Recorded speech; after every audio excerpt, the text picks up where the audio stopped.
o'clock. This is well, I'll make some explanations, but first I would like us to have roll call. Adam, go ahead.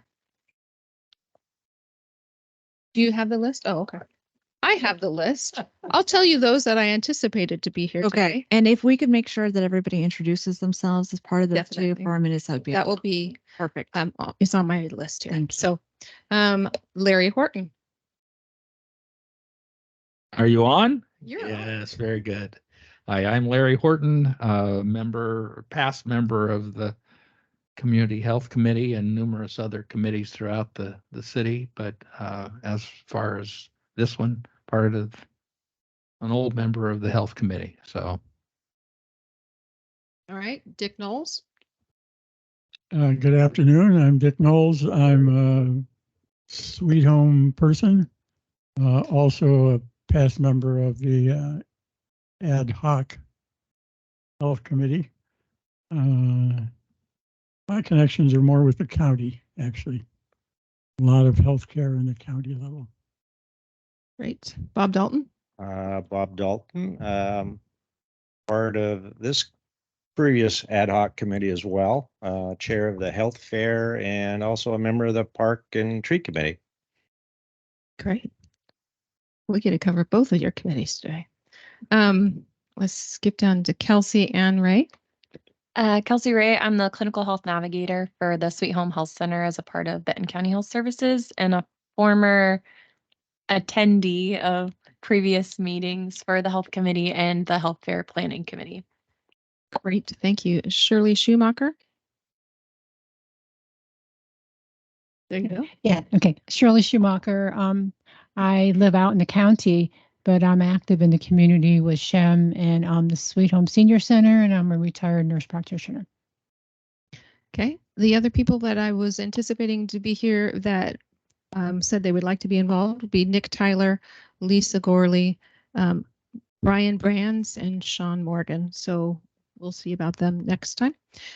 Just to give an update to everybody who is present today, because this is not completely codified, we passed it, or we read the ordinance twice last night. It has to be read a third time for it to be official. This meeting here is still considered ad hoc, just for technical purposes. There, all of you hopefully have turned in an application to Cecily. And as an official city committee, there will be an interview process through the admin and finance committee. So Cecily will be reaching out to you to schedule that at some point in time. And then that makes everybody official once they go through that. May I? Yeah. I had a question about the application because it asks you to certify that you're a resident of the corporate city, and I'm not sure that I am. That's okay. Go ahead. Okay, if I can go ahead and speak to that. So right now, the way that it's set up, we will have 2 spots that are not being required to be within city limits. In order to have more spots, it looks like we would need to take that back to council and just modify that a little bit. But if that's a recommendation of this committee, we would be happy to take that back to council.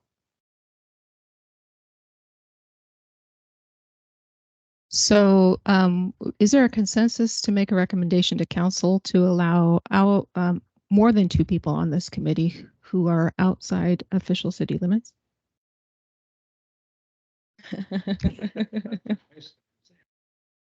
And I'll second that. Yeah. Okay. Everybody good with that? I think that because of the type of committee that we're establishing here, we'll probably have a higher percentage of individuals who are living outside, but know about the impact of health on the community because of their positions.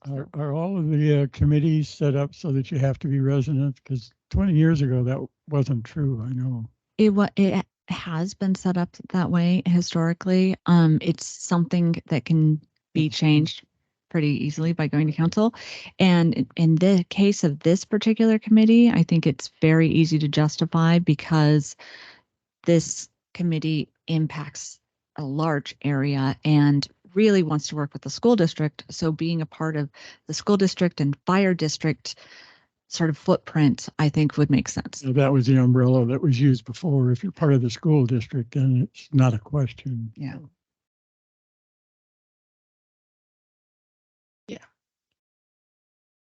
Oh, microphones. When you guys talk, make sure you turn on the microphone, or you can leave it on. You can leave it on all the time.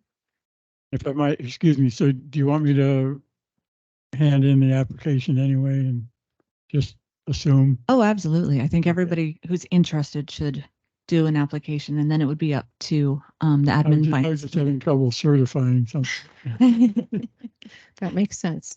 I think that application has been used for every committee. So yeah, thank you for your honesty on that. So went over that. We will be at some point, once it's codified, nominating a chair. And the liaison, Councilor Gorley, hopefully will continue to be the liaison to the council regarding this. I would love it if we could have council reports. So I put up on the screen, or Adam did for me, Park and Tree Committee, because the Park and Tree Committee has been established and runs relatively smoothly. They have their members, but also if you scroll down some, exactly what they are responsible for is listed on the website. And they submit a report to council whenever they have a meeting, which keeps the council informed of information that's discussed here. So the idea of having this committee is to hear about the things in our community that are impacting the health, whether it's been positive or negative. And if we can record that and get it to council, it would be ideal for the liaison or somebody else from this committee to come and give reports to the council. So that's one of the goals. And already has an application or turned in an application? Okay, I have extra copies in case that's necessary. I wanted to read, just for those of you who weren't able to see it last night or hear it last night, these are the duties and the powers that the Community Health Committee will have once it's finalized: to conduct an inventory of existing community health resources in Sweet Home and present a written report to the City Council of its findings; to develop and recommend to the City Council for its adoption ordinances and policies related to improving community health resources in the City of Sweet Home; to provide financial and planning support for the annual Sweet Home Community Health Fair; to provide funding, volunteers, and/or support for any action improving community health resources directed by council vote; to meet a minimum of twice per year; to review all community health matters that are referred to it by the City Council. Also within this, we also voted to that the $1,000 that this committee would have $1,000 for the health committee every year. So that's part of this. So we're for the health fair is a part of this whole thing. I'm just really glad that you two are here. Me too. Yep. And that will be voted on at our next council meeting. So on the agenda is the committee history for review, just for those that may not know, but also just to keep it in the loop as far as what the committee has been doing. The Ad Hoc Community Health Committee was established in January of 2016 when there was very little access to healthcare in Sweet Home.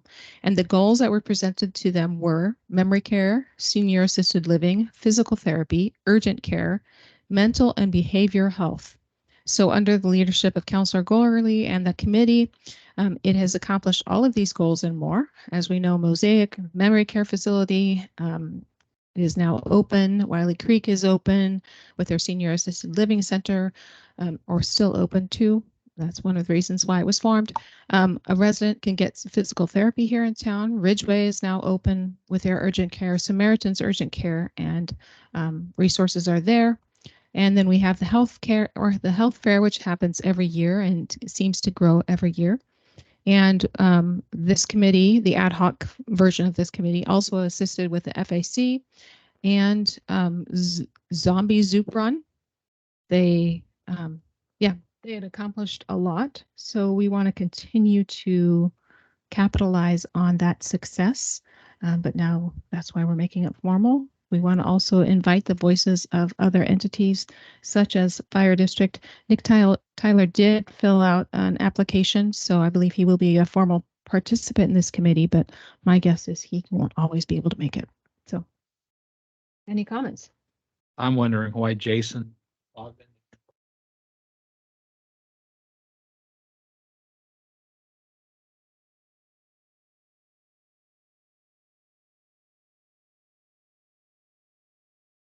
I communicated with Chief Ogden, and he had suggested Sean, and Sean had said that he would like to participate in this. So Sean's, yes, he is, as far as I understand, will be a rep on this committee. So, yes. So typically city staff will be a support, but we wouldn't necessarily be exactly. Right. Exactly. And in fact, I think the only committee that we actually vote on is traffic safety, which is interesting. Now, if you guys decided you wanted any of staff to vote, that is also a recommendation you can forward to council. Yeah. So Yeah, I didn't ask him to fill out an application just to help represent. There he is. Sean, we're so glad you're here. Come up Man, were your ears?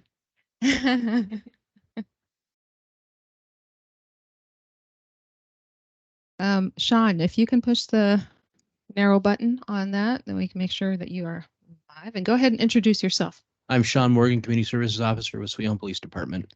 Thank you for being here. Okay. Any other comments or questions about what I've just reviewed? Most of you know, but I just want to add that the committee was also instrumental in bringing together different partnerships to get the first external Sharps drops box in Sweet Home, which has been huge with helping like some of our diabetic patients, as well as I know the school nurse uses it because she doesn't have a way of dispose of her used needles. So this committee was a big part of getting that here. That's really good to know. I know that there are diabetics in town who've told me it's been very helpful. So that's great to know. Anything else? Any other comments? Okay.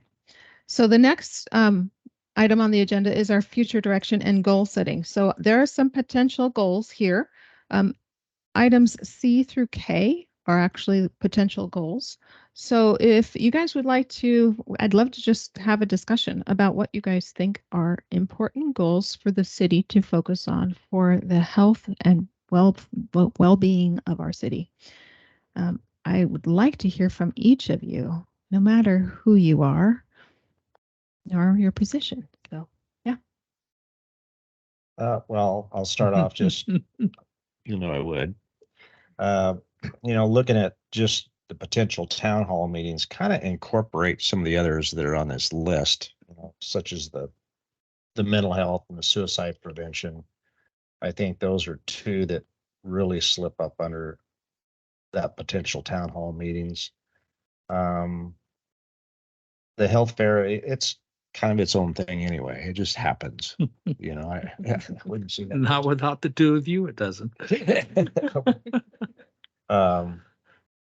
Affordable housing, that one to me it's a critical piece for the sense that there's a lot of people out there that are in need of housing, affordable housing. But as this committee, I don't see us that's just my opinion, having that much of an impact on creating affordable housing versus, what the city would work on with zone change and things like that. It's not that we couldn't look at it, but I don't see this committee being affordable housing committee. I don't know. That's just my opinion. The insurance thing, I really have been in and out with my own personal health care in Samaritan, some of the other services. And I was really shocked the other day sitting in a waiting room and seeing how many people do not have health insurance while I was sitting there. I just assume it because I have it, but so many of them, the Oregon Health Plan was being brought up and people there were spending. So to me, there's an awareness around that piece of it. I think this committee could help drive. Yeah, that is surprising since the Oregon Health Plan is so, comprehensive. That I'm surprised people don't know that they can apply for that. Access. And our daughter, being disabled, of course, we have to navigate it as her guardians, but we get a letter in the mail the other day that they're just automatically switching her health plan. And she was going like from here under Medicare into United Healthcare. And I go, wait a minute. No. And I Don't called do on it that one. because her medications are so expensive. And of course, I went through the process of, getting with the pharmacies, and I gave them the options, and they liked the United Healthcare, which I was a little bit shocked, but they preferred it. So, the insurance piece of it, I think, like I said, is something that I feel that could be impacted, helping people navigate that. Okay. Next. I have one that I think we should at least consider, and that's the university students, the doctors at the university there. In the past, their surveys that have been conducted were used to help justify the medical center that we just finished getting. Yeah. This past year, a group of those students did a follow-up survey, which apparently now has conclusions to it. And I'm sure that their hope was that we would ask them to continue to come up with plans on how to implement some of their recommendations. So it'll be something I think that we need to think about. The partnership has been good in the past, and I would hope that it could continue because they get information that maybe the rest of us couldn't. Mhm. And I think Samaritan Health listened to them when they gave their recommendations to them, where we had been making recommendations to them as a community for years, and we didn't get much. Right. So I think that should be a goal, is to goal. continue that partnership with those student doctors. So can I ask some questions regarding that? Sure. Are you in communication with that group of individuals? Through Di Lacey at Mhm. Western, yes. Okay. So would you continue to be our liaison to the I group? would be happy to continue to be the liaison with the Western University Wonderful. medical students. Great. Thank you. Yeah. And maybe we can even get them on the calendar for one of the next committee meetings to come and give us an update on Okay. what they discovered. Yeah, I'd be happy to. Is there any item on this list or not on this list that you think could be there as well? But Shirley, I know you're new, but I would love to have your feedback as well. I think you have a unique perspective working at the senior center, but also your past history too. Yeah. The thing that, senior citizen support and outreach, I know that the senior center does do, some of that, and I'm trying to implement other things like having Stacy Mueller, have people be able to sign up so they can talk with her about, issues that they might want her advice, but that's all it would be. And so she would be available for that. We've tried to implement some other things, but the sharing with the Boys and Girls Club kind of limit what we can do all day because they share a lot of our space in the afternoon. But I've been trying to get like podiatry care back and other things for senior health. We do lunches there every Wednesday. And so it's $5 for the lunch, but seniors can come in and get a good hot meal.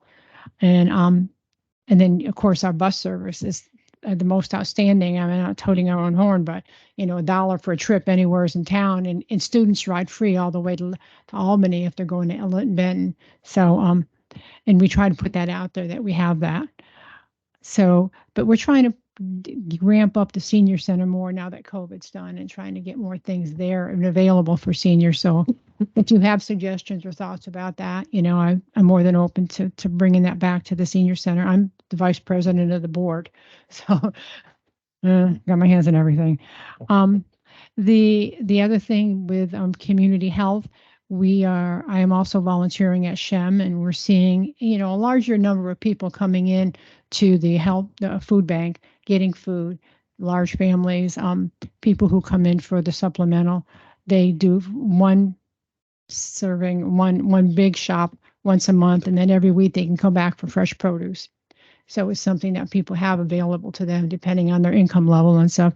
And plus the SHEM also does help people with vouchers for propane and help them with electricity and stuff. As part of the board, one of my committee jobs was to make up a list of services available in the community for people who needed things like durable medical equipment or something like that. So I've made a list. I'll leave that with you that I found so far, and anybody have any other things that they could add to it, I'd be more than glad to accept that. Um, housing is kind of a real hot button issue with me because I know a lot of the landlords in town will continue to raise the rent despite not the need to raise the rent.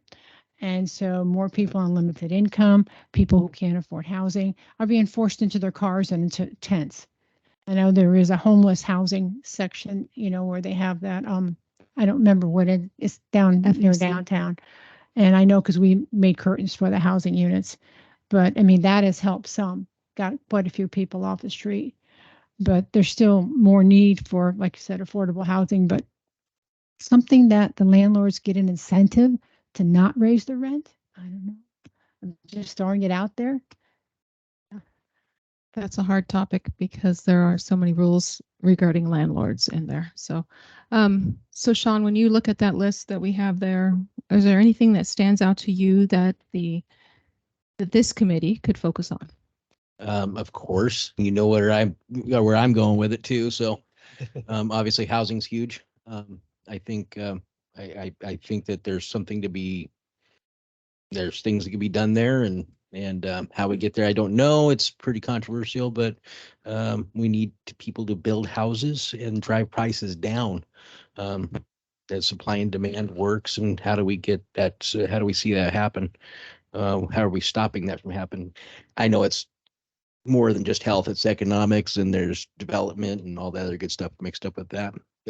Tied up with all of that is mental health and drug abuse. I think there are two things that affect the health of our community and the people in it and around it, more than just the folks who are dealing with those directly. They have profound implications across the board, across our community, for our community members, ranging from fairly minor impacts to severe impacts in different areas. We have a lot going on with those. I would like to report that STARS Samaritan had a new peer support come on board. And she's like, I want to meet up with you and talk to you.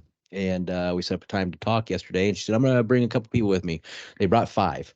All 5 of them sat there, and they asked me some questions. I gave them, as I'm prone to do, a whole lot of words. Hopefully it was helpful.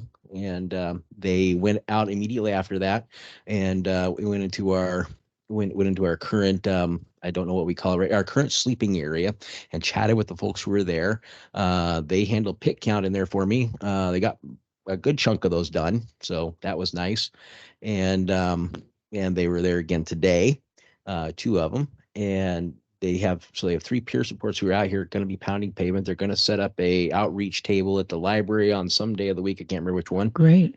But they're really showing up here, and like this week, and hopefully that will continue. I talked to them about the most important thing, which is outreach. That is the building the relationship part of it. When you go out there and you talk to people and you just talk to them, you don't have an agenda, you just talk, you build a relationship, and all of a sudden they're willing to start thinking about changes, and sometimes they do. And on Monday, I went to, it was the most amazing thing, because I deal a lot with the dysfunction, the daily dysfunction of some of our folks. Nothing changes, or something. I get someone out of here and they're off doing something else, or someone else gets someone out of here and they're off doing something, being successful. I don't really have all as much contact with them after that. I got to deal with the next guy who's leaving a bunch of stuff all over the place and messed up in the brain, and that I just see this, and I got the joy of having someone invite me to the end of his 44-week drug treatment program, and see his graduation on Monday night.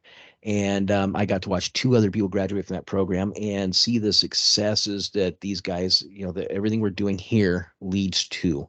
If the city of Sweet Home was not involved in this situation, this guy would still be sleeping in a Jeep today. The city of Sweet Home saved this guy's life in some way. And there are other people involved along the way, because it's a bunch of partners that we always have, and I like to name them all, but they're as responsible. If there's somebody wasn't involved, if different people weren't involved at some step, this guy is not where he's at today. And today he's housed and he's clean, sober for 2 years come April. Very proud of it, and continuing to get mental health treatment right now. The services are available to people who want them. We hear about the limited amount of them, but the services really are available. If everybody grabbed them, we wouldn't have enough. But the follow through, and I guess this is something I said in a meeting last week in Lebanon, where we also need to be involved with kids. It came up kind of really late, but I went to that meeting and I said this there. I think one of our biggest problems is some of the folks we deal with have a follow through problem. I think we all have that. I'm really good at that one.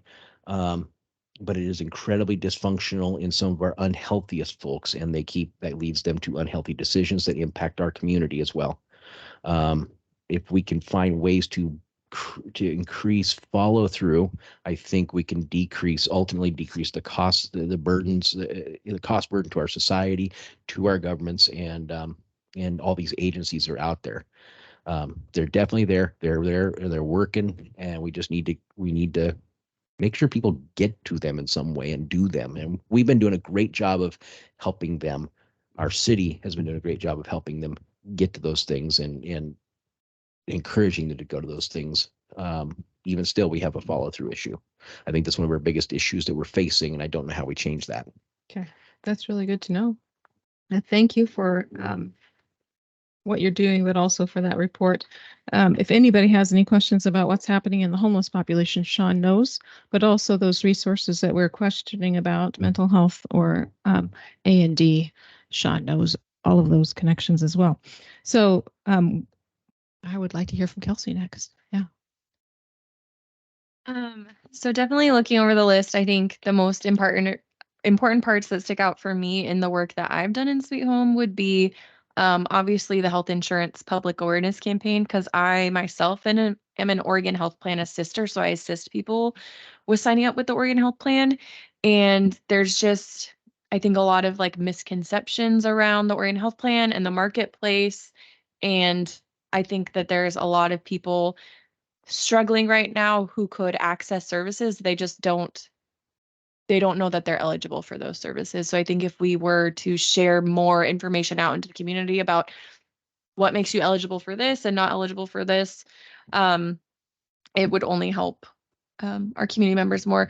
Drug addiction, I work with our medication assisted treatment program, treating opioid dependence at the Sweet Home Health Center, and I do all the intakes. And a lot of the things that I'm seeing and common themes are, it starts really young.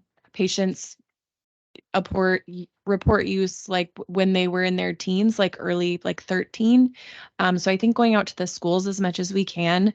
I know when I was in high school, there was a lot of things going around that should not have been going around. So I think if we're talking to high schoolers about even pharmaceuticals because they were in a sports injury or something, like educating them on the dangers of continuing to use these things or seeking out something else on their own and self-medicating. I think if we did town hall meetings around fentanyl and what's going on with that in our areas, it would be huge and help save lives. Mental health, I don't think there can ever be enough mental health or suicide prevention advocacy. So the more we can do around that, the better it's going to be for our community. I know within the last few years, Lebanon has seen quite a bit of suicide loss, and I know Sweet Home as well. So all the advocacy that we can do around that, I'm a huge proponent for.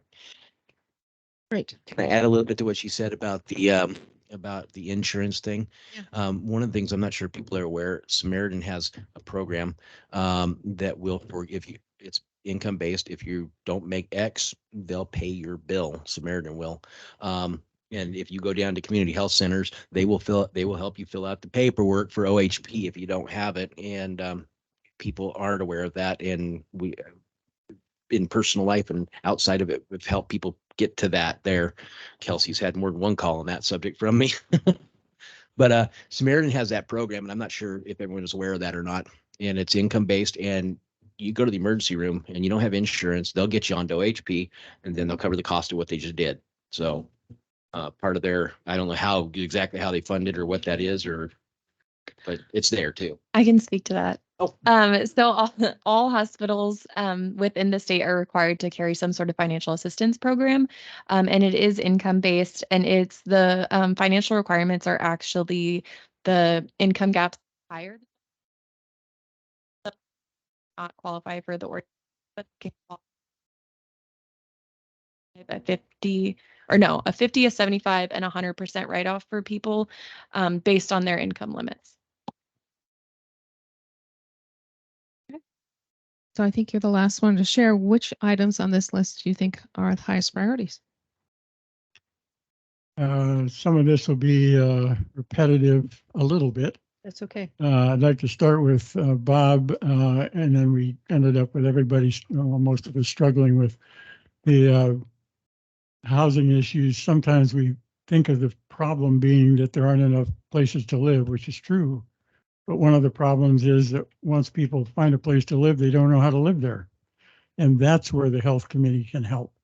So I don't want to give up on the notion, but particularly people who've been living in the streets or in their cars for a long time, you kind of forget that you have to pay attention to your landlord and, clean up your garbage. And it's not that we want to go out and do that for them, but I think we can help.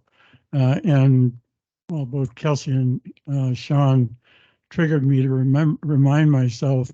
I was at a meeting just recently, and one of the questions was, how many people out there who are not on OHP does the state know about?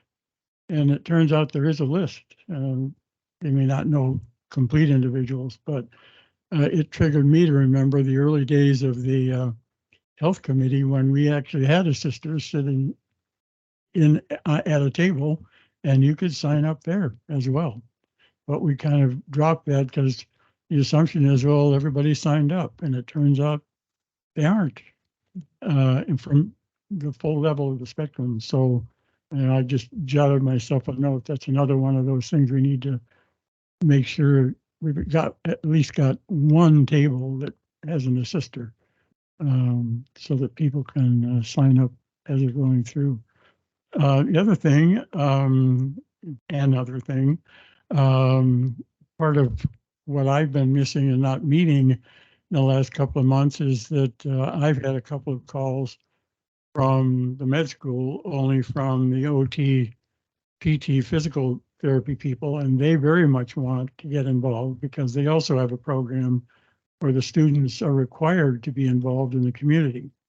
So if Shirley can hang around after the meeting, I'd kind of like to bend her mind a little bit, because I thought maybe if we could get PT into some of the geriatric folks, it might be helpful. Certainly could be helpful at the kids level.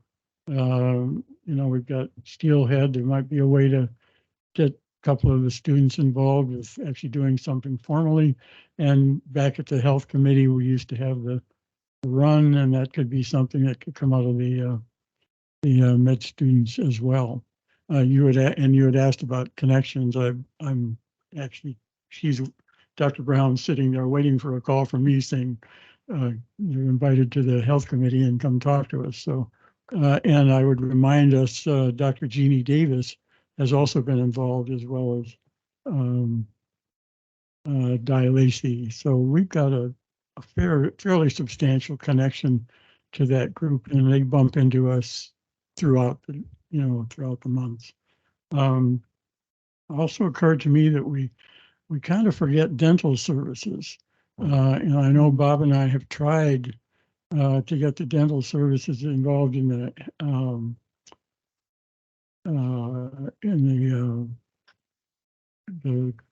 August event, but it depends on who you ask. Dentists have trouble dealing with the OHP population. It'd just be nice that way. Medicare is also an issue. And it did occur to me that there might be ways to help. The one that came to me was when kids are coming to school, we make a big deal of providing backpacks. But if you slipped a little packet of toothbrushes and toothpaste and stuff in there in the beginning of the school year, you might be able to hit everybody who's going back to school and get some help from the dental community to supply some of that. I know when I go in and get my teeth done, they're more than willing to throw, 4 toothbrushes at me and, et cetera.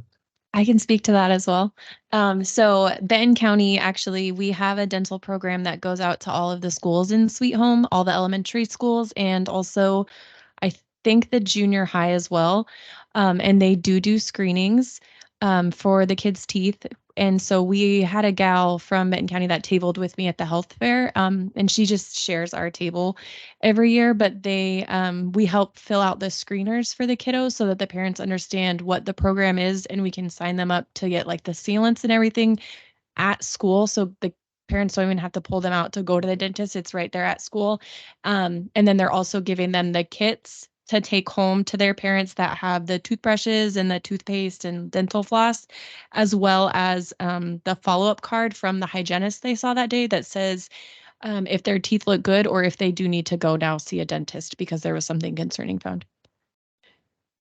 Good, thank you. That's great. Additionally, Lynn County Mental Health has come up with a mental health van, which will be traveling around, coming to this area.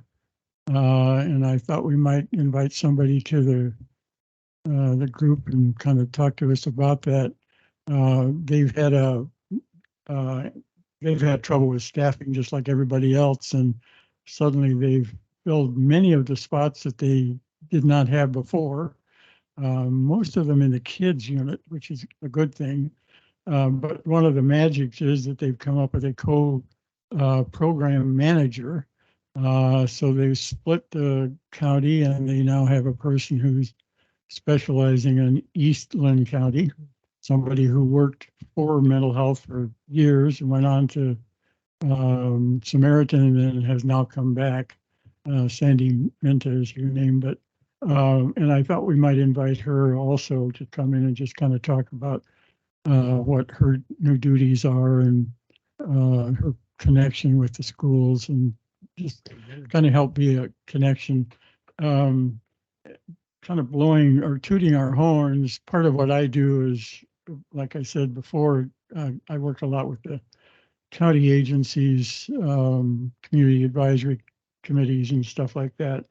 And every time I bring up the fact that Sweet Home has a health committee, people's eyebrows go up. It's like, what?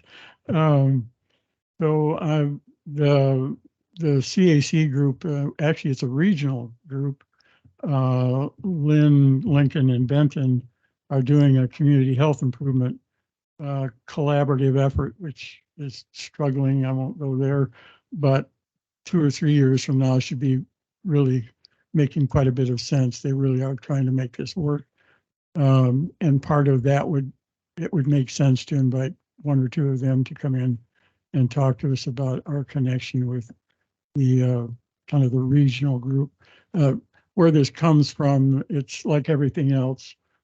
Public health has to get certified and counties have to get certified. And each of the Samaritan hospitals have to get certified, but they all do it at different times. So they go out and do their own community health improvement plans, CHIPs, and by year 2, people in the community are tired of telling people what they need.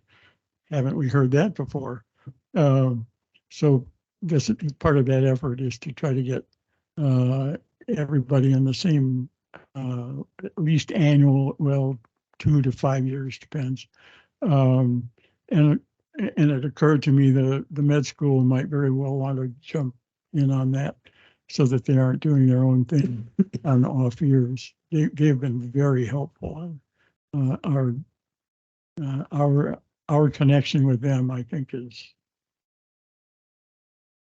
is a godsend, quite honestly, Yeah. and vice versa. We've been very good for them too. They would be the first to tell you. And I think, I was gonna tack on to the STARS connection. Mental health is trying to beef up it. That collaborative effort as well. I'm chair of the Mental Health Advisory Board, and we're trying to do a liaison connection between addictions and, oh, actually, I already go to their meetings and they come to ours. But this is based mostly prior to STARS, and that's a connection that everyone needs. When folks drive down the street, they just assume people are crazy, and it's addiction and it's mental health and it's choice and it's all things at the same time. And it wouldn't hurt to go out and try to get that message across to people.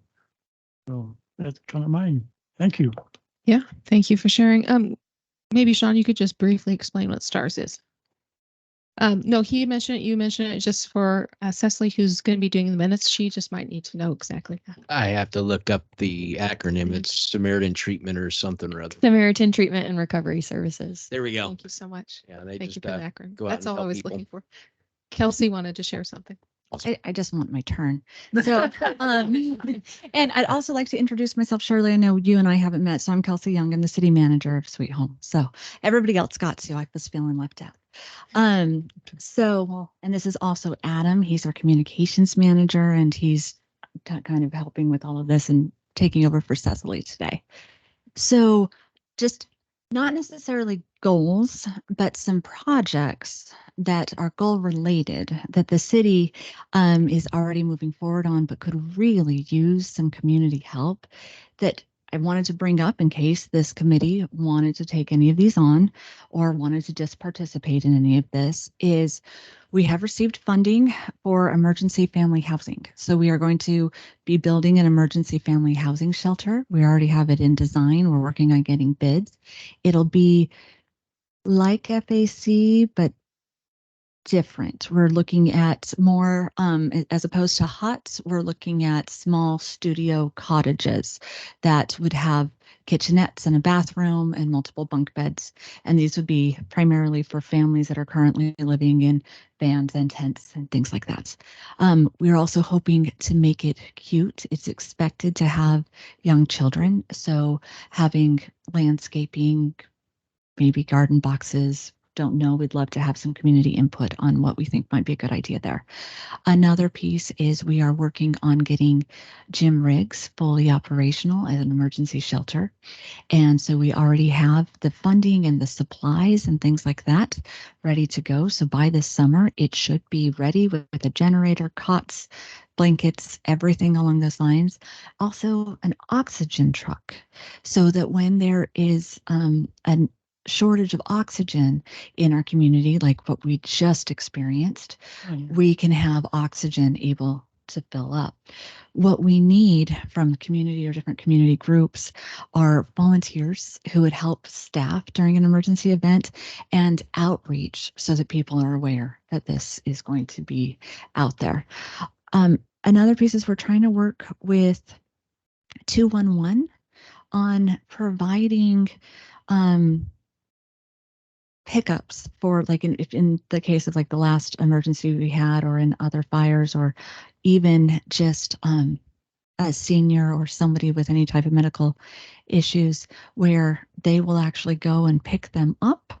But we need to kind of have a database and work on who would be interested in that. And I also need help just getting that set up, just as time consuming. We can still take care of these. Like I said, all of these are out there. But one of the other goals that we've been playing with a little bit has been an idea of, for lack of a better term, citizens on patrol that would be working on gathering volunteers who would want to be part of a senior outreach program, or those that are medically isolated, so that, and they would actually already be vetted through the city system, and they could have access to some of the city resources so that they could go and help somebody who's stranded, somebody who you haven't heard from for a little while, and could be part of a volunteer database. So that's something we've been trying to work on. One other piece that we have is, actually I have two more, is we are looking into becoming an autism certified city. There's some potential grant funding for this. What this would do is it would provide training in our school district, police department, businesses, health centers on how to deal with not only autism, that's kind of, but other types of mental health concerns, sensory issues, communication challenges, and so forth. Both our school district, fire district, and police district have all wanting to be a part of this.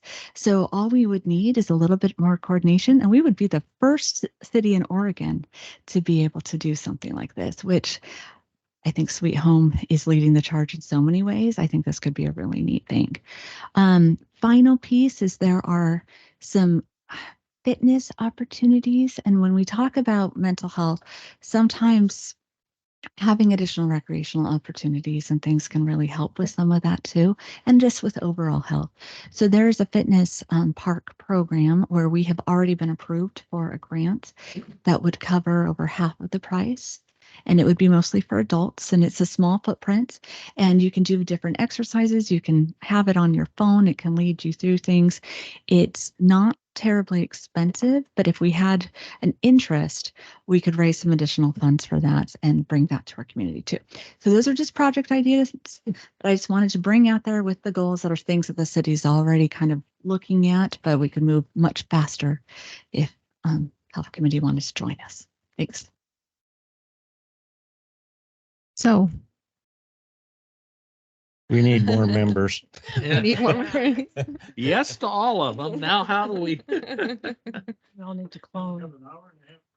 That's right. We do have an hour and a half to fix it or less. So Well, I think one of the things that Kelsey talks about, and we're all faced with that, is volunteers. Yeah. That is a challenge.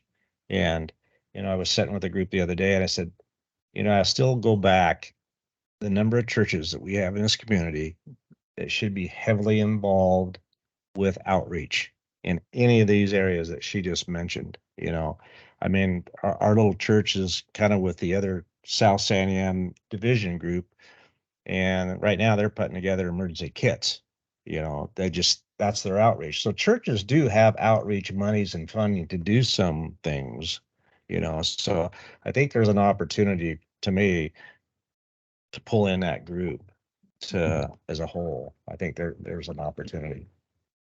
Some of the housing that you talked about, and Dick, you'll have to refresh my mind, that the group that we met with in Albany that just sent us out an invite here not too long ago because they're just opening up their first phase of that small housing in Albany, where they had funding, they raised it, they had X amount of acres. Creative housing. Yeah. So it's doable. Okay. If I can just clarify that, we have the funding, we have the plan, we have the property, we're like about ready to go, and we're not even really going to need people to help us build it. What we're going to more need is then help us landscape it and help furnish it, type of thing. And that would be something that would be hopefully happening fully operational by next fall. So garden boxes, is that what I heard you say? One of the things? I think things like that, like having little community gardens, garden boxes, even though this will be temporary housing, one of the goals of this is kind of trying to make it as normalized for kids as it possibly can be so that it feels like home and has some dignity. I think our Interact kids would be really excited about doing something like around that. That would be amazing. Yeah, they could help build the. what are the specifics regarding the autism certified city that are needed? So what would need to happen there? See, I'm all excited now. We would need to have its training mostly, as well as just modifying certain businesses and certain places to be more accessible. So we would need to have a couple business owners work with us. We would really need to have somebody like Samaritan get on board. That would really help us. Ridgeway would also be very helpful. Both would be ideal. And then we just need those that would be willing. It does cost a couple thousand, I would say, for each business. So there definitely is a commitment. As I mentioned, there are some grants that can cover at least part of the cost, but part of the way that this program is set up is they do want any participant to have some skin in the game because they do want them to be wanting to make these changes and make things a little bit more accessible. But mostly it's training and working on modifying businesses. But then once all of that piece is done, too, then it's hooked into a larger network so that then those experiencing autism or other types of sensory challenges are aware that this is a safe place to come visit or live. Would you mind if I got a hold of the people at mental health and particularly the East Lynn person and see if they're, they might have some thoughts? I'd love that. That'd be great. I might put somebody in touch with them. Okay, that'd be wonderful. Thank you. Okay, so I would like to take a moment to summarize what I think I heard from everybody, because we need to hone in some of this as far as setting up. Yeah. See, 1, 2, 3, 4. She named off 5. Let's prioritize. Okay, so this is what I heard from all of you. The annual health fair is not going to be listed as a goal because it just is. Okay. It just Okay. happens. All right. So moving on from that, we got the health insurance public awareness campaign. I heard many discuss that. The alcohol and drug issues, mental health, suicide prevention are the ones that we hit on the most. And then even though some were not for affordable housing, it was mentioned a number of times. So I'm not sure if that should be a goal or if it should just be something we're aware of. So I think I see 4 there. And so we would have room for one more if people wanted one more. But what I see is health insurance, public awareness, alcohol and drug addiction, mental health, suicide prevention. And I think how we accomplish these goals might be town halls, as mentioned before. But I think also we've been tasked with 5 more goals.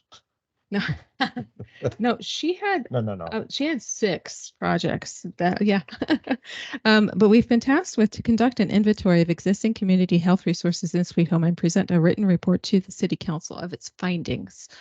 So let's discuss the goals. But let's start thinking about our next meeting. Right now will be April 24th. It's a Wednesday at 4 o'clock.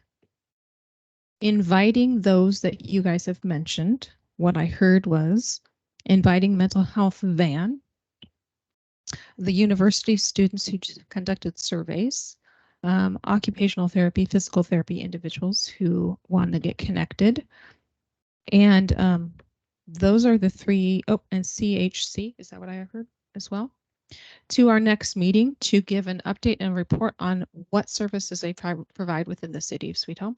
And that will actually help us accomplish number 1 on that list. This meeting here did review of many things that are available, but just to hear from those individuals. What do you guys think of that? Yeah, you have a question? I do one more thing. One thing that's not on this list is child abuse awareness, child abuse parenting resources. My peer court and child abuse awareness month. It's very apparent that we need to have some resources for parents to know how to deal with difficult teens, children, and also it's a mental health thing. It's related to mental health and raising healthy kids. And finding good ways to, getting control over mental health issues that lead to bad outcomes for kids. So just a thought for that other slot for the goal. So I think a lot of it too is if we do start doing the potential town hall meetings, I mean, there's an endless abundance of social determinants of health that we could touch on if we do that once a month. And I definitely think that that is something because it goes to ACEs score. So then when they're adults, they're now having medical issues based on trauma. So I think that there's just an endless potential for things that we can talk about at the town hall meeting. So I definitely think that being our first goal, I can't even remember when I first heard Bob Dalton mention we need to start having town hall meetings on things, but it's something that's been on our radar for a long time. So I think that as a potential goal would encompass so many of the things we want to talk to the community about and serve up a night for it to all happen or a day for it to all happen. So that is my ultimate goal is we at least once a month have a town hall meeting on a selected issue, and we can invite community partners that have come to the health fair that are experts in that field to speak and answer questions or provide information. That's my goal. If I might add, because one of the things I'm struggling with, I write down an April 24th date, and most of the stuff we talked about should have been done 5 years ago, much less wait till April. And I've got people who are waiting to do things, and they're not going to wait. They don't want to wait for April. They can report in April. So I would encourage us to start doing the monthly town halls, and then we can have people come, and then they can do a formal report to this group afterwards. But there are folks who are itching to do things, and they're already doing it, as Sean pointed out. We don't want stars to have to wait around till April to keep doing what they're doing. They won't. The students are up and running already. So just my 2 cents. Let's get some staff feedback on that, because if our committee comes up with a plan of a town hall, do we have the technical capabilities on our staff? All right, on our committee, or do we need to pull in some staff? And that's where committee can't dictate what staff does. So if we had individuals who could help us pull off a town hall that we're connected to. Well, let me ask some questions just so we all can see what we're on the same page where it comes to town halls. So where are you all hoping to hold the town hall? Are you thinking here? I know that Dr. Sam had once offered up his lobby, except I think you guys are there too now. So it's a little full. There's also like the PD spot, that's open 24 hours. So, and that's a large room that wouldn't require staff to speak. Also, what time are you all thinking of having these things? Because all of that can determine how easily, City Hall can help out or not. Well, when I thought about town halls, I sure didn't think about monthly. I was thinking once a quarter. Once a quarter. Monthly is pretty aggressive, just to be honest. And I understand that, and I guess when I was thinking town halls, I was thinking like the senior center or that, using that facility because it does have a lot of parking. Yeah, it's been used for that before. Yeah. And so my thought was there. And then as far as resources, when you look back at the health fair and look at our 40 some tables, you got resources that there's your list to pick from. And town halls too could not necessarily be inviting the whole public. It could be going to the Rotary and giving a presentation to the Rotary in a smaller scale. Wouldn't necessarily have to try to pull in, 50, 60 people either. Ideally, I think if we do a town hall, we need to make sure it's recorded so it can be posted on forms of social media to have the greatest reach. So I think my real technical question is who would be doing the sound and videography really for a town hall? Because we can arrange it at the PD during off hours when City Hall's not open, or we can arrange it at Senior Center. But do we know anybody who could help us create a town hall that would be recorded in a way that when it's played again is quality enough for people to understand? Do you want it to have a Zoom format so that people could be off the site and still getting the information? That's a great question. I mean, I think you're going to hit a lot more people that way. I wouldn't know how to do it, but I'll throw that out Did you there. have your old video camcorder with you? No, I don't. But I have my cell phone. I can hold that up there. But I think it would be good any kind of public meeting you're going to have if people can access it, you're going to get more people watching it Mhm. than just coming and sitting in a chair. I don't like coming here because it's crowded. Yeah. A lot of times you can't find parking, No, I don't think this is the ideal place to do it. but No. wherever we go, that still becomes an issue. Even the senior center has parking for maybe 50, 60 cars where everybody has a TV or everybody has a computer, phone or or a phone. a computer, and is there a way of accessing Okay. and using that? Okay, so I do have a question, and I hope that that it's just a silly question, honestly. But do we have an audience? I mean, if we're having town halls, we don't tend to always have a lot of people coming for some of these types of things. So do we have an audience? And if we don't, Depends on maybe the topic. that's one of the things that we really want to figure out is how do we bring all of them in? And maybe that's what we start figuring out before we even start thinking about how often we do this and where, Mhm. but we start getting some interest. Yeah, So- because I mean, you could put a lot of ground work into something and have 15 people show up and like, that's not really what our goal is, you know?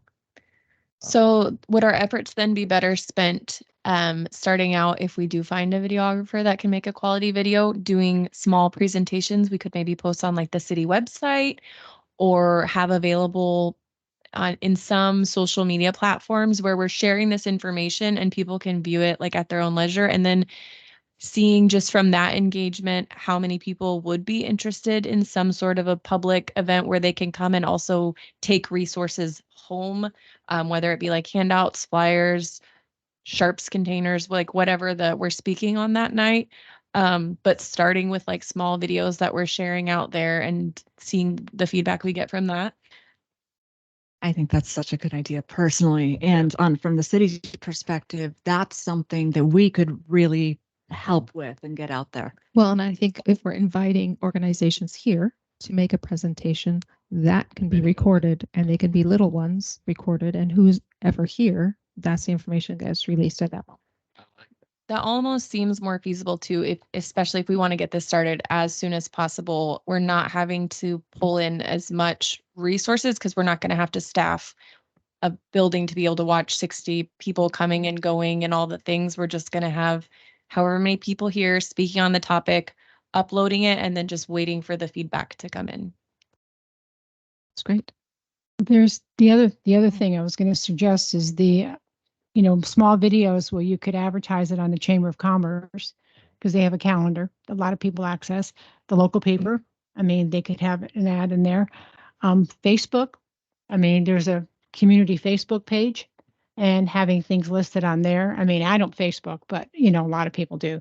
So having something listed on there.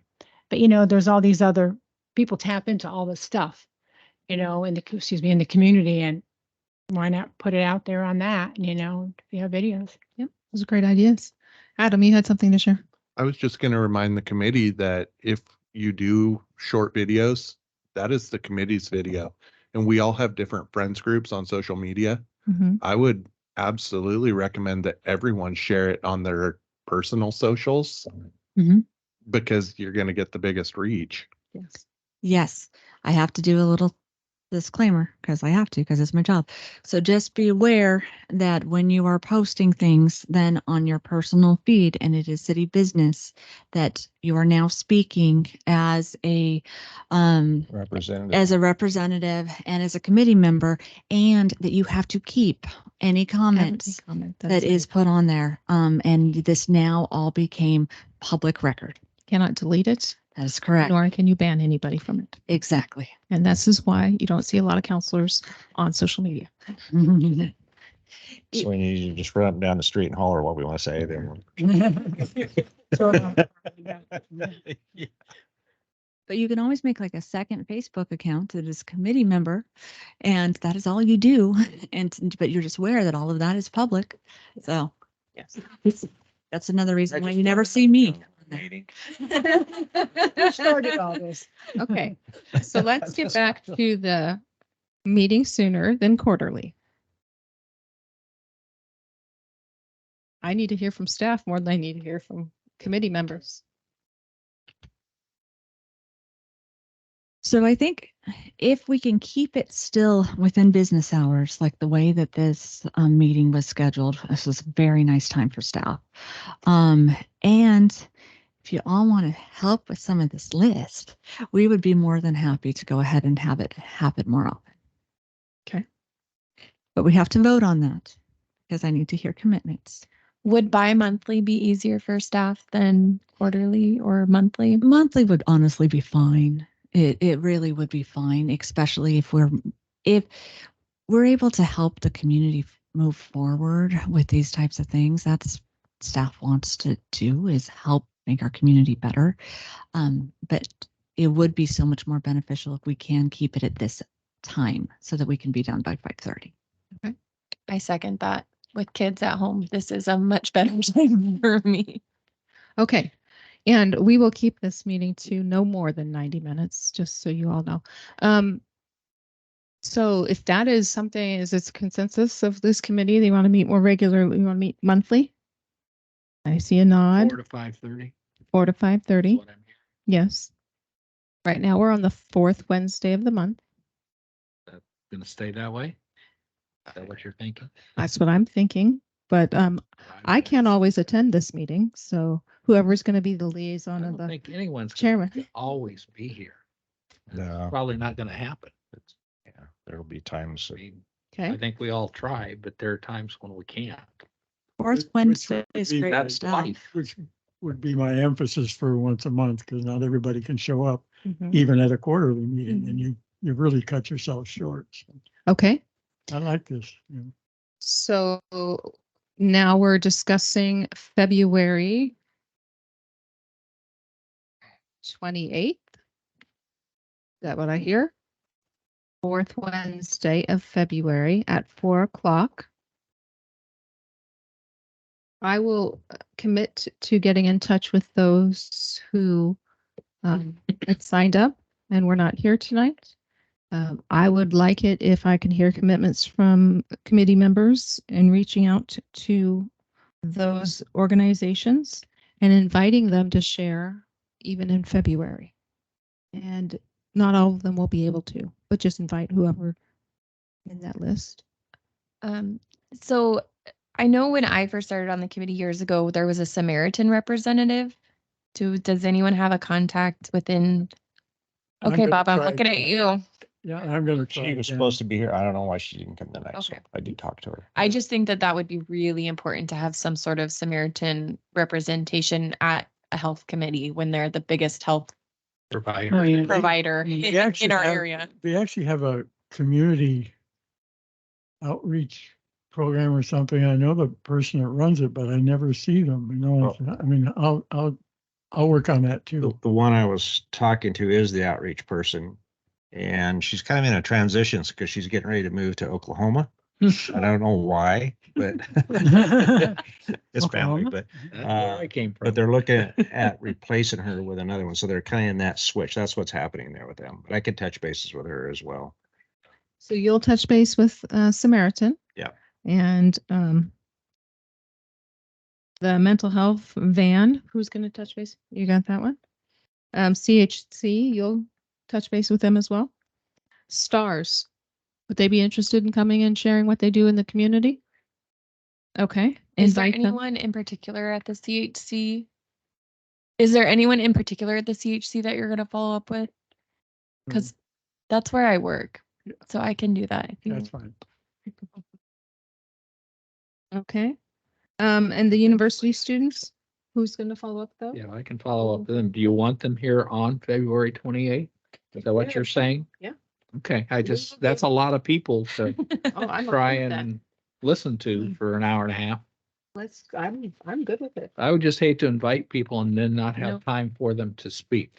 Well, My worry would be if we're going to invite both the CHC to do their CHIP update and the school, while they are similar, the schools is more sweet home focused, but they are pretty long presentations. I don't know that we would have time for all of those to speak at the same meeting. okay.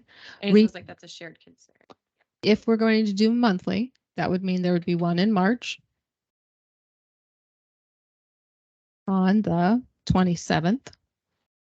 So you can find out which one would work best for them. Mhm. And what we're asking for is what services do they provide in the city of Sweet Home? That is what we would like them to share with us. We don't need to hear everything they do. We just need to know what they're doing within the city of Sweet Home. Well, for the students, they have something to present already. I mean, they already presented it to the city council, what, last year sometime. Mhm. They shared Now- it at this meeting as well last year. They did. Yeah. I must have missed both of them. At any rate. LTPT part.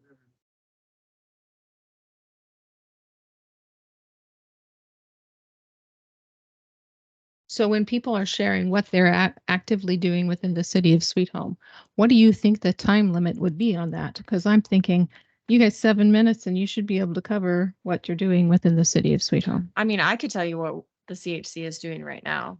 Because that's Give what us- I'm doing. Give us till next month when we'll be ready to When record. we're gonna video you, Oh, put you on the. I'll get someone else. And to I'm film that. hoping, I'm hoping we can have a camera that would be closer than the camera that's up there. Do we have that capability? Or should I find somebody with that capability? I think finding somebody with that capability would be really, we can look and see what we have, but what we mostly have is our phones. Oh, Okay. You can just have them stand on the table, like really close in front of it. That's funny. Yep, right there. Actually, that's one. okay, so I'm doing March 27th, 4 to 5:30 with the medical students. Sounds good. Okay, and they want a 7-minute presentation. Yep. On whatever they're doing. Mhm. Okay. I'll see if they're available. Thank you very much. You're welcome. Okay. I want to see what she does with those cottages. We have our design almost done. I'd be happy to share it. So Bring So- pictures. Pictures. Yes, at the next meeting, pictures of the design. I think we should be ready for that. Yeah. And if not, I'll push it to the next one, but I think by the next one, I can have pictures and like some of the things that we're looking at doing. February 24th. February 28th. 28. Mine says 24. Oh, that's. That was April. Oh, April. I didn't even look at that. All right. People. Hey, joke I'm monthly. getting old. I apologize. That's all right.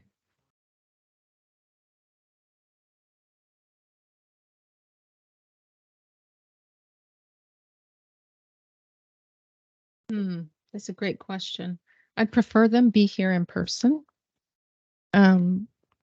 Just so we can meet them, those that have not met them, but also, yeah. It goes better than video. Uh-huh. Okay. Well, why don't you come back if you've heard from people that they would like to participate and then they can only participate via Teams. Let us know and we'll schedule them for a meeting. Can I just go back to the list Definitely. of health, alcohol and drug abuse? Seniors aren't on there. It's my love. Right. So, seniors aren't on that list of five goals, and I know we already have 5. Mhm. So if one of the goals is combined or changed or whatever, maybe seniors can be an alternative to Okay. add to it. A So lot of seniors in this town. there are a lot of seniors in this town. There's a lot of this. What do you mean in town? 1, 2, 3, 4. They're on this special time Yeah, in our the life. Special Olympics, Special yes. time of our life. We are Okay. Special Olympics. So one last review here. Let's go over this. I think what I hear is health insurance public awareness is one of our goals. Mhm. Seniors, alcoholism and drug addiction, mental health and suicide. That's like I have it listed as 3 goals, but really that's some of those things are overlapping. Mental health and suicide are overlapping. And then child abuse awareness. Yes. Was that right here? One of the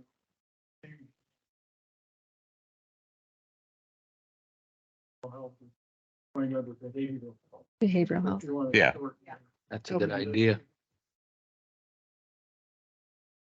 Got it. It's nice to have an expert on the panel, isn't it? That's why we've invited them. You all are the experts, not me. Okay. So behavior health will encompass the alcohol, drug addiction, mental health and suicide. And then we have seniors and children in there as well. Okay. When is child abuse awareness? It's in April, but April. when is the date that we? First Saturday. Okay. Okay. Okay. The March is the first Saturday in April. And as we gather more people to come to this committee, but also those that were invited for this next month, I would love it to hear more ideas on how we can help support senior citizens within our community and their specific needs. So be thinking of that for our next meeting. Okay. It's not on. It'd be okay if I got a hold of the physical therapy people and got them a hold of the senior center, and maybe we could get started even before Oh, we absolutely. meet. But they, Date, time. in mind. We have an exercise group every morning, 5 days a week. But if at one day, a Wednesday, if they would come that morning, I'm sure the exercise group Yeah, will give it I up don't- for physical I therapy. won't be, I don't want to speak for them, but I know that they wanted to Yeah. find no, something. That would be, I'll find time. I'll get somebody to come visit you and then have them come with here too. So I'll find time and space. It's one of my favorite things about these committee meetings is when people get connected with resources like Yeah. that. So Very important. were you going to share anything? No, I have a question of Kelsey, I think. Which Kelsey? This one. Okay. The one that came up with 5 different things that she Yeah. has in the works.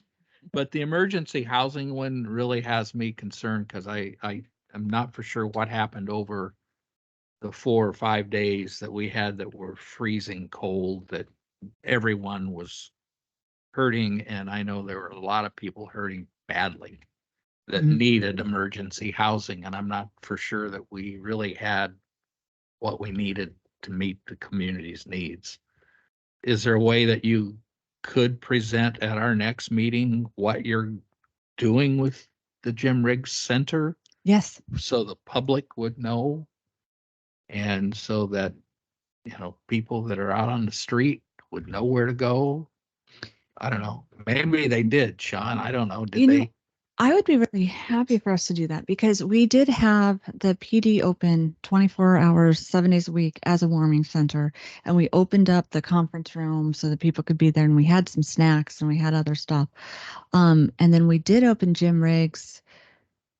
It wasn't until Wednesday, which was past the real worst of it, because Jim Riggs didn't have power. So No, it wouldn't have helped us. you don't have the generator yet. No. You will. Because I've that's happening right now. So that's one of the things that we're working on is we're getting a generator. This generator is going to be on a truck. It's going to be primarily at Jim Riggs. But then if there's other stuff, like if Jim Riggs happens to have power, but we need to open a second shelter here Move it. at City Hall, we can move it and we can do that. Mhm. We're also getting a full set of equipment. So we're going to have cots and blankets and pillows and things for up to 120 people. And then we're working on some other stuff there. In my mind, it's very important right now because it's in everybody's mind. We let them know right that now this is happening. that they need to know what is available in our community. I have a question. Where is the Jim Riggs Center? So that's And the senior. 18th. Oh, yeah. 18th Avenue. It's 890 18th Avenue. Where's the Real Club? I mean, the other thing that I found, I volunteer for hospice also in my free time. And I had a hospice patient who had oxygen, who the oxygen company would not deliver. And then they delivered him a faulty tank. Oh, wow. And so, I mean, I was, on the phone with them, and finally, I think their son who lived in Albany made it out with a generator so he could plug in his concentrator. But I mean, I'm sure there are a lot of people in the community that were on oxygen without power. And there's some other things that are available in the community. Like, for example, if you're considered to have medical need, Pacific Power will give you a rebate up to $4,000 to get a generator. They will also try not to turn your power off. Like I said, there's this 2-on-1 program. There's a lot of programs that if I wasn't in this position, I would have no idea that they existed. Mhm. And so trying to make sure that we have sort of consolidated resource pages and that we are sharing this information, especially, and I know that's part of the reason why you want to make sure that we have a list of all of the resources available, I think is so important, because even when we opened the Jim Riggs Center, we had 2 people who came, and we heard later that there were some others who would have loved to have come even that night, even if it was just to take a hot shower and to have a warm place to sleep that night. And we had done our best to try to get that out on social media. We had put it on our website. We had been making calls. It was out on the county, but I still feel like that only maybe reached, I don't know, maybe 25% of Sweet Home. Didn't And have power to and look on your exactly, and if you computer. don't have power, how are you going to get it I involved? mean, you know, Yeah. bottom line, that's why I think we need to let people know now Mhm. so So- that it may happen next week again. I don't know. I won't have a generator next week yet. I have 2 of them. But you know, it surprised me. Our daughter lives in a group home above the Point Restaurant. So there's no power. She just happened to be home with us. And that facility had no power that whole entire time. They had a fireplace to try to keep the other 4 residents warm. No water because the water system was down. So now you got the bathroom issues. But they had one client there and I go, how are they going to do this? She has dialysis on Mondays and Fridays. She doesn't have it. She doesn't live. Mhm. And so they were faced with how do we get her to those services? So they're slipping and sliding in their own personal vehicle. It's kind of back to your transportation thing. How do you get those Mhm. vulnerable ones like that to a service? I was a bit surprised they didn't have a backup generator, but being my daughter goes there, they're getting one now because I was adamant about the importance of just that. And I was surprised how many don't have that. Wiley Creek was another one. I was a bit surprised. They were calling people, the Family families members. of patients or clients there, could you come get them? Yeah. Because what the system they had was only limited to what the kitchen could do. And I thought, wow, how could that be such a miss to me for facilities like Yeah, that's that? one you would think would be Would have, required, yeah. So, required to have a that one- backup. well, I think that kind of goes back to what are the services we have in Sweet Home and what are their needs that Mhm. we're missing? And that particular one really stood out to me was that one that don't have that. You know, I could say a whole meeting just on this one topic. Good. I mean, our fire district had to borrow a generator.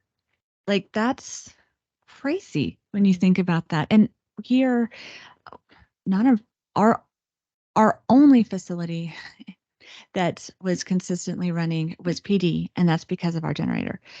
That includes our water treatment plant.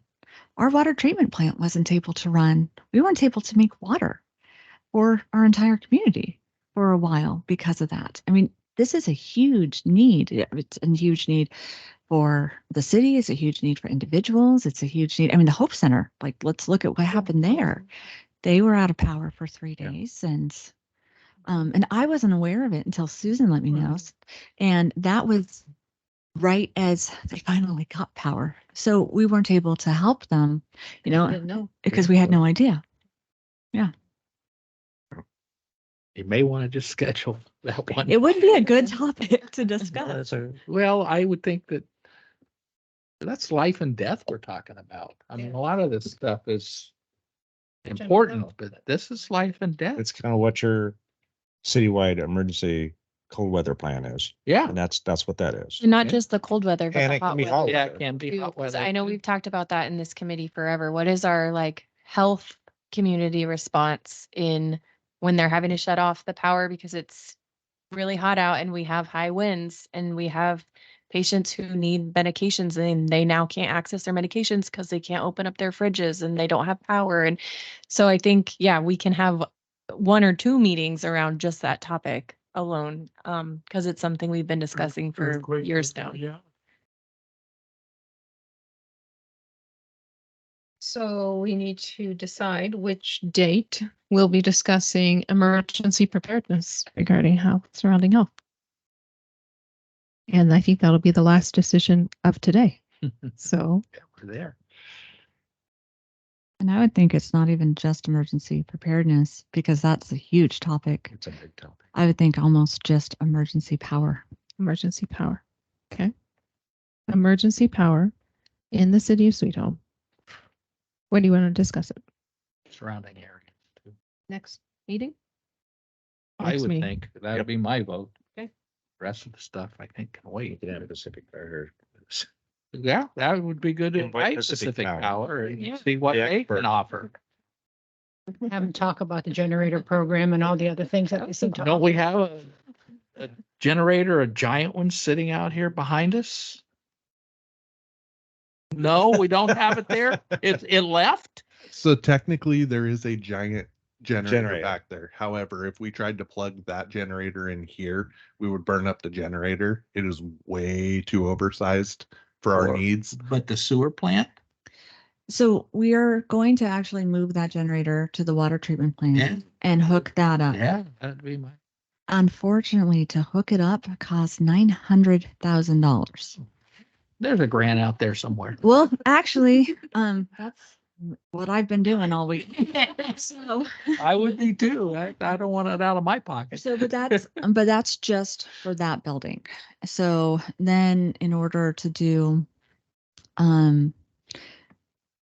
the community center with the generator and everything, we're looking at around $100,000 there. The county is helping us out on that, and that's going to get done. But then we still are looking at this building, other buildings, and so forth. So it's a lot. It's hard to fathom 900,000. Yeah. I mean, Not just a plug-in? no, I mean, it's just hard to wrap your head around Yeah. how something like that. I mean, yeah, it's a generator. You're moving it down there. You're. Yeah, just hard to Adam where knows. those dollars get so That big. generator requires a crane. Yeah. And a special truck. Well, and it's not that piece, actually. It's the conduits that we have to build in order to hook up to our reservoirs and our water treatment facility. Our first quote was 1.2 million. So we're actually pretty pleased that we're now down to 900,000. Keep A looking. lot more technical than what the residential generators are. Yes, Yeah. it is. Yeah. They need a tax write-off, so it's an incentive. Yeah, Something like- like that. Maybe It's a- Pacific Power has an idea. Exactly. Okay, so our next meeting, we will discuss emergency power within the Sweet Home School District area. Is that better? Better? Thank you. And just to clarify, I'm no longer presenting on emergency family housing on that date, correct? Correct. We'll move that to March. We'll move that one to March. Okay. Yes. Do you want me to move my students to April?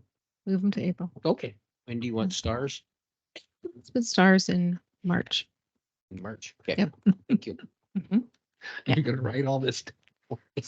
Oh, that's No, why we have Cecily Cecily. is going to be taking minutes. and Cecily, she's say hi to amazing. everybody. All right. Got Hi, that, everyone. Cecily? Hi, Cecily. You are wonderful, Cecily. Cecily's problem. amazing. So she's got it. All right. As long as we're talking in our mics, she's got it. You have 2 minutes left. That's right. I'm going to wrap it up right now and adjourn this meeting at, I think it says 5:28. Okay. Thank you all for being here. Appreciate it. Thank you. Or does that mean we're official soon? You will all be interviewed by the admin and finance, and that's what we'll make. That's happening soon, right? And then the next council meeting. we'll go one more time. All right.